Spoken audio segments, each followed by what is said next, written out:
Hey everyone, it's Ed, your faceless YouTuber, back with another episode in our succulent and cactus care series. Today, we're going to talk about something every plant parent deals with at some point. Mistakes. Beginner mistakes. The kind that make your cactus mushy or your echeveria stretch like it's reaching for the moon. And trust me, I've made every single one of these mistakes myself in my first few years. So if this is you, don't worry. You're not alone. Let's go through the top succulent and cactus care mistakes and how to fix them fast. Mistake number 1, overwatering. This is the most common one. Succulents and cacti do not like wet feet. Their roots rot easily if the soil stays moist for too long. If your leaves are turning translucent, mushy, or falling off at a touch, it's probably root rot. How to fix it? Stop watering immediately. Remove the plant from the pot, cut off the rotted roots, and repot in fast-draining soil. Let it dry for a day or two before watering again. Pro tip, use the soak and dry method. Water deeply, then wait until the soil is bone dry before watering again. Mistake number 2, wrong soil. Potting soil made for vegetables or flowers is too dense. Succulents need gritty, chunky, fast-draining soil, otherwise roots suffocate. Solution?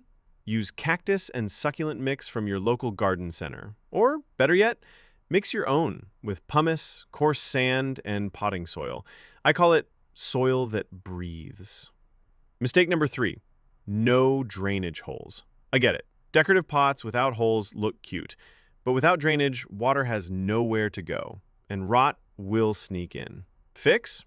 Always plant in a pot with drainage holes.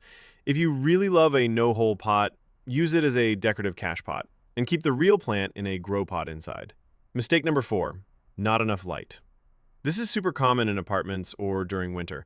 Low light makes your succulents stretch out. They lose their compact rosettes and get leggy. Fix? Move them to a bright south or west-facing window, or use a grow light, especially helpful in places like Chicago, Seattle, or New York during cold months. Mistake number 5, too much love. This one's personal. I once killed a cactus by watering it twice a week, misting it every day, and even playing music for it. It didn't die from overwatering. It drowned in affection. Remember, succulents and cacti thrive on neglect. They're tough, introverted plants. Give them space to do their thing. Mistake number 6, ignoring pests. Fungus gnats, mealybugs, and scale insects love to sneak in. If you see cotton-like stuff or sticky patches, you've got uninvited guests. Fix? Use a Q-tip dipped in alcohol to spot treat mealybugs. Let the soil dry out to deal with fungus gnats, and keep an eye on new plants. Always quarantine before adding them to your collection. And the mistake number 7, wrong plant for your space. Some succulents love sun, others hate it. Some cacti can handle frost, others melt at the first chill. Solution?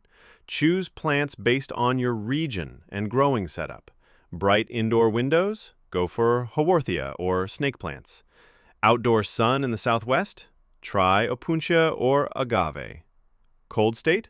Consider bringing your plants indoors or using frost-tolerant varieties like sempervivum. And the mistake number quick recap. Here are the big ones. Overwatering, wrong soil, no drainage, not enough light, too much love, pests, wrong plant for the wrong place. Don't worry if you've made one or all of these. I did too. That's how I learned, and now you're learning too, without the plant funerals. Mini challenge. Check one of your plants today. Is the soil dry? Is the light bright enough? Are there any pests hiding? One little change might save your plant and make it thrive. That wraps up part 14. Coming up in part 15, we'll get into soil secrets, the best potting mix for succulent and cactus success. It's going to be gritty, chunky, and full of practical tips you can use right away. I'll even share my personal soil mix recipe. No gatekeeping here. Thanks for tuning in, and as always, happy growing.